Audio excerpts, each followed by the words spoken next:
Welcome back to the channel. You joined me today in part one of the Sky Defender build. Today we're going to build the main core. It seems to be very similar to the PGU. So today we're going to build phase one. This model looks epic. Grab yourself a brew and let's get into it. Okay, so the instruction manual for the Sky Defender, I had a quick look through it when we were doing the unboxing. I've had a good look through it off camera, and it is very, very good. I would say it's on par with Bandai, really. Went through the unboxing. There's obviously the big list of sprues that you get within the kit. We've gone through that, we've checked them all off. I'm happy that we've got everything that we need for the actual build itself. It goes on to give you some of the bits of techniques that you require in order to do the build itself, including looking at double snipping and making sure that you're getting some of the undergating done correctly, really, with the parts, which is really cool. They give some details on side gated nubs as well and how to remove them, which is good for people who've never potentially built that kit. Most of you are going to get this kit, you're going to have built a couple of Gundams, if not loads of them, and you're going to know what you're doing. But this is really detailed and it's not taking anything for granted. It's given us in the whole sort of 4-stage build. It goes through, say that the first one is the full backpack frame, then the core structure and mechanical details, and then the metal frame reinforcement, and then the armor covering. So we are going to build the first step, which I think is going to give us the part of the backpack system and what I think are effectively like the wings. So we'll do that one, we'll keep it to that for today, and we're going to walk through what we need to do. So the whole thing then, similar to where the PGU Gundam had all the detail in it to be able to tell us what it was that we needed to do, is here. I'm going to take it stage by stage. It's the backpack assembly is what it's listed down as now, and I'm going to build that through, and I'll give you my thoughts as I kind of build it. So I'll take you through a time lapse of that. Let's see how this goes together and if it lives up to the hype.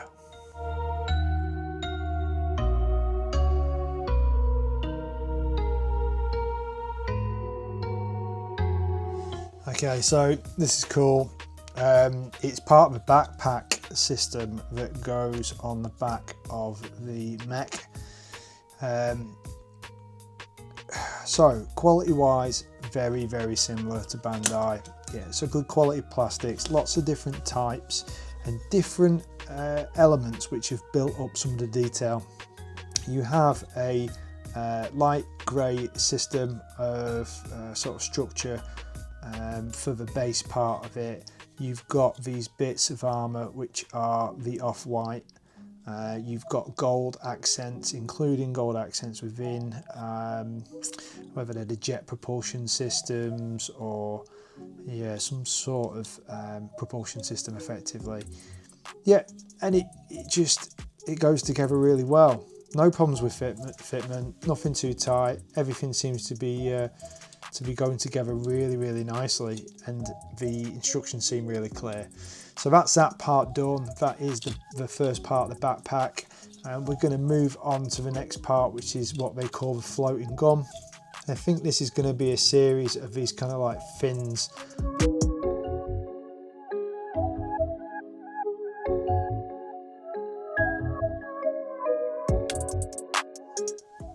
Okay, this is one of the floating guns that has been made up. It can be torn between calling this a floating gun and a fin funnel. Quite simple for the way that it's put together. Nub marks are mainly hidden due to the way the undergating is in places, and then the side gating is in others. We've got the translucent pieces in.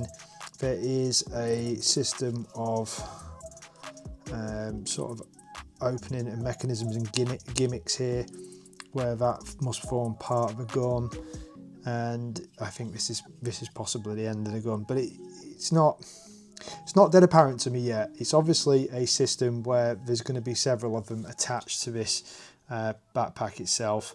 So yeah, I will make the other 5 up. There's 6 in total to make. They don't take much time to put together, but yeah, it's just repetition and just getting that done. So leave me with that and I will finish that off. Okay, so all 6 of those fins are now made. So that's the floating gun system complete. All go together really well, no issues in the way that they are built.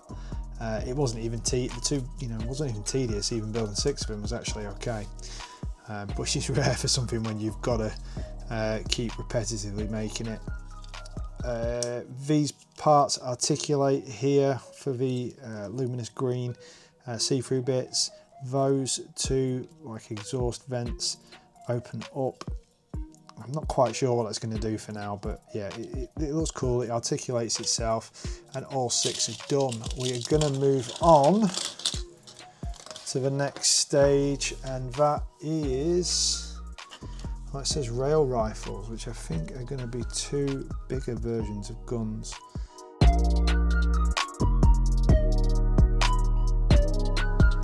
So both of the rail rifles made. These go together quite well. This actual plastic is metallic blue. I don't know what, yeah, it does come through quite well on the actual video. That's quite cool. There is accents of metallic silver and some of the gold accents and stuff that are in there, which all sort of make it pop. But what's worth noting is that when you trim the metallic blue, it looks like it's almost solid metallic blue plastic all the way through, so not just coated, which is really different to what I normally experience with other models, including the Bandai stuff, where it just ends up being coated, so that when you do actually trim it and you take it off, you take off the nubs and stuff like that, you normally get left with a different colour underneath, but this is actually solid colour all the way through, and that does make a difference when you're clearing up some of the side nubs, and I thought it was quite cool. It's worth mentioning. But yeah, they went together okay. They're all going to form part of this backpack system, which I imagine we're just going to pop all this stuff onto here in the end. But that is the 6 like thin funnel guns done, the 2 rail rifles done, and now I think we move on to the wings.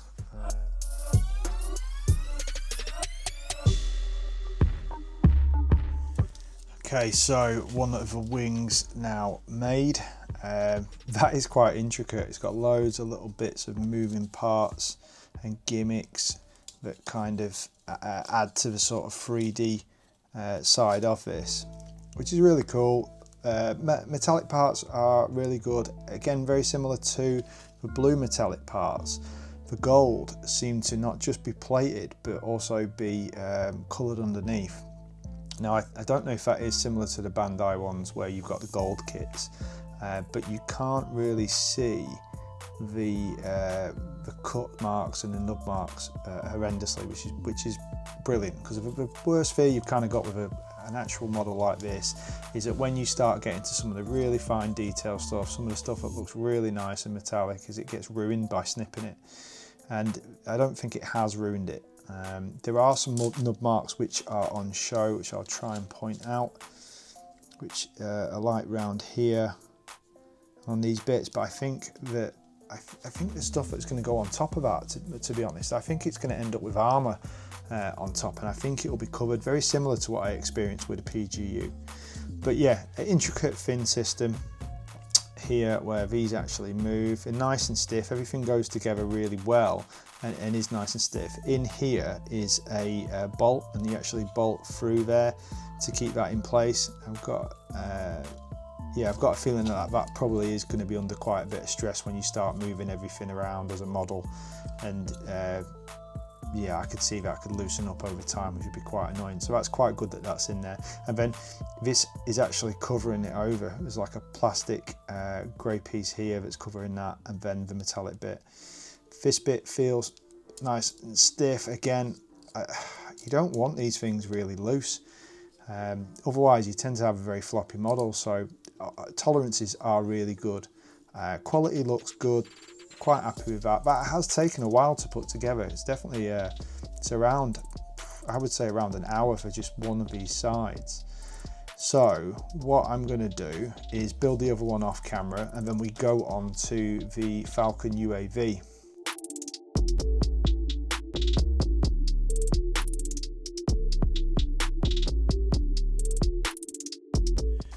Okay, so the UAV is built. That was quite quick and easy step, to be honest. It is quite simplified at the minute. I'm not really sure how this fits together, so I'm quite interested to see how this fits with the actual wing system. I've got a feeling it might attach into the wing system somewhere, and then obviously you can detach it if you wanted to send the drone out.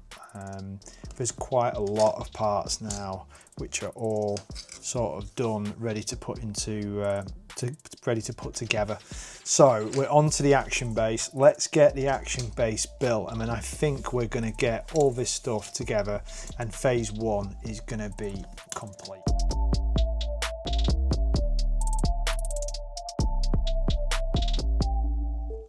Okay, so the base is built. That went together quite easy. It's a really sturdy base. I don't know if you can get an idea of the size of it, but like, that is my hand.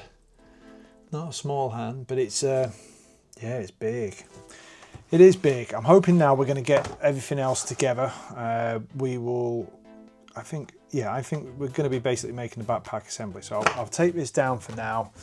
We'll put everything together, and then we'll see how that all goes. There we go.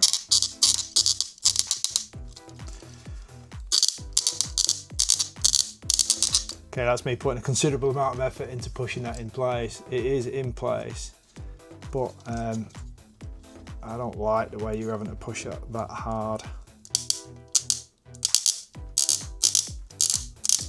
Okay, that's one in. Let's see if the other one is just as bad. That feels loads better than the other side, to be fair. Yeah, nowhere near as much pressure to get that one in, but still nice and stiff. Right, you see, got that one in, but now it's come off. Yeah, there we go, that's gone back together okay. So I just think that's just a little bit too stiff. It shouldn't be that hard to assemble something like that, you know, if that's overly stiff for me. So that's a bit of a negative. It's the first bit really where I've had a problem with it. Okay, so it basically warns you that as you put this together, it may create gaps. And basically you have to squeeze it back in. During installation removal, please read instruction carefully to avoid damage to the parts. It is expecting that gap to get even smaller, so let's see if I can make that happen with this. Not an easy thing to do.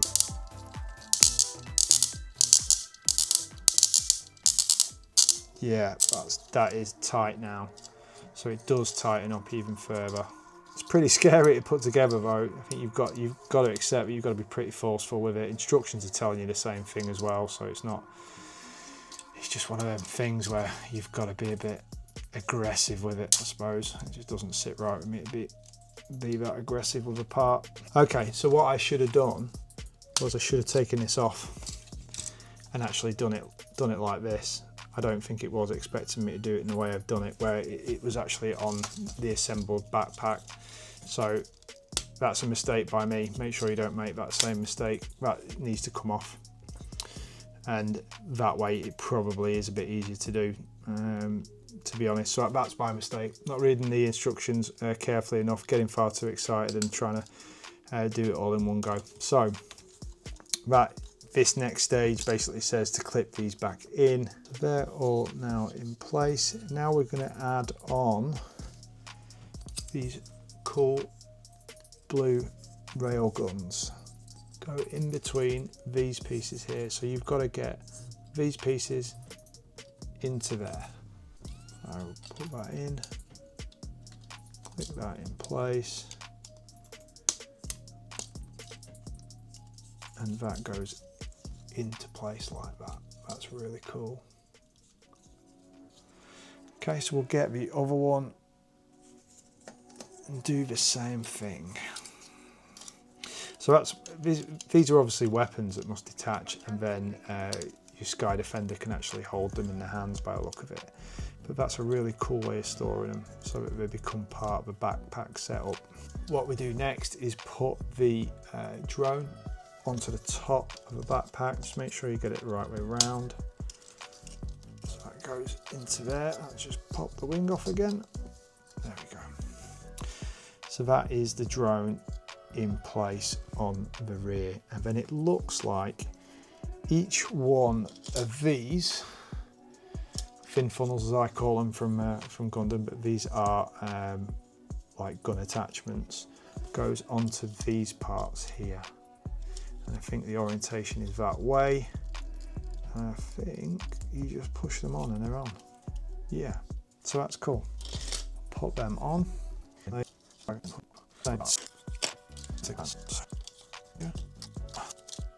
They go on quite nicely, they're really smooth, don't take a lot of pushing to get them on.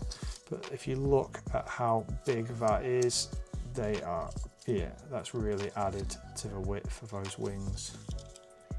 That's cool. And then what we can do is put that onto the base. I'm going to zoom it out for this bit. So we've got the base there. It does look like we are just putting in, all right. We're just going to put this bottom part in here, and then the railgun parts here and here actually go into these effectively like a shoe, and will hold on to that part of the model as well. So as that pushes down, we've got the ends of the railguns basically being contained in that area. Now it doesn't look like, it doesn't hold them or do anything to them, but I don't know if it's because they're sharp or something, but they're in there. And I'll show you round this part. That is phase one complete. Let's have a quick walk around it and I will give you some thoughts on it. Okay, so thoughts then on phase one of the Sky Defender. Instructions are really good, really clear, very similar to Bandai. There is a parts list at the beginning of each phase.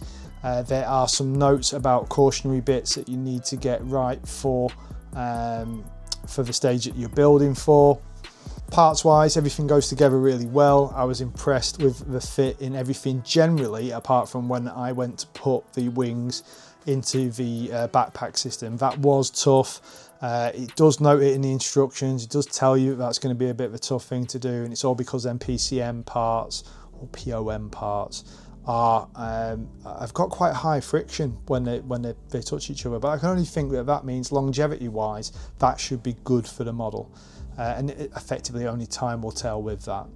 Metallic parts are really nice. It does seem that some of the metallics, particularly the blue, when you cut them it goes all the way through with the metallic, so you get some really nice sort of finishes to it without trying too hard. It's also worth noting that a lot of this is undergated. I'm gonna say more of this is undergated than I would expect out of a Bandai model. So I had some bits that I was being pernickety on with the PGU Gundam, and that was mainly around the use of undergating in some areas, and then in some areas where it definitely would have benefited from it not having that. In the majority, this is well undergated. It does still have nubs that you can see. It is not perfect by any means, but for I want to say third-party kit, for another type of manufacturer to be doing this in, I don't want to say an industry-leading kind of way, but like in an area where premium kits like this were not really the norm for me. Any of these kind of kits that come from anybody other than Bandai, and even some of Bandai's, tended to have issues with them that just meant that they were a bit untidy and they weren't quite as well thought out and engineered.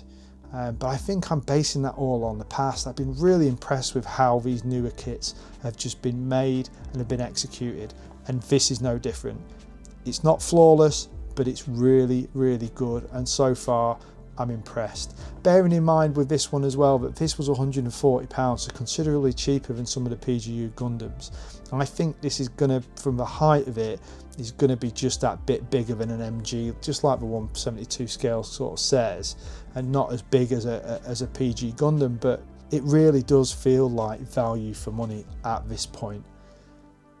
Obviously, I'll keep an open mind as I'm building that, but yeah, parts wise and quality, I do think it's really good.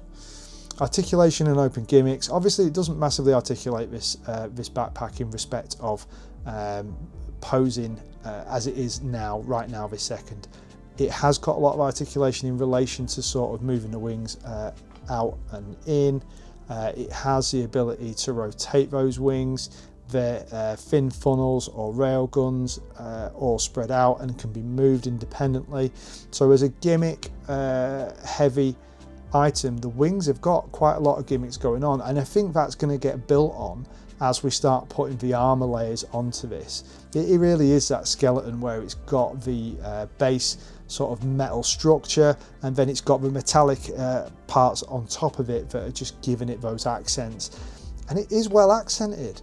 There are little bits of attention to detail where you've got gold rings sort of within sort of jet thrusters and items like that. Vents have got some extra metallic parts, and it just looks really well thought through, and I am really happy with it. Time wise to make it to this stage has been about the 5-hour mark. None of it's been tedious. It was difficult at first to make one of the wings, but when you've made one and you go to make the other one, to be honest, that's a far quicker process. We are using the etched parts that we've got with the kit. These are again very similar to the PGU system, and have got this layer of like protective sticky back plastic on, and then an area where it's got some high adhesive. And very similar to the PGU, even though this is clear, so better in respect of on the PGU you've got a green film on this, which you get little bits of green bits on your metal stickers. These do struggle with a little bit of residue on, so I am going to have to take the residue off those just to really tart it up and make it right. But yeah, there is some similarity in the way that those metal stickers work, as do with Bandai. Overall then, I'm happy with the detail level on this kit at this point in time.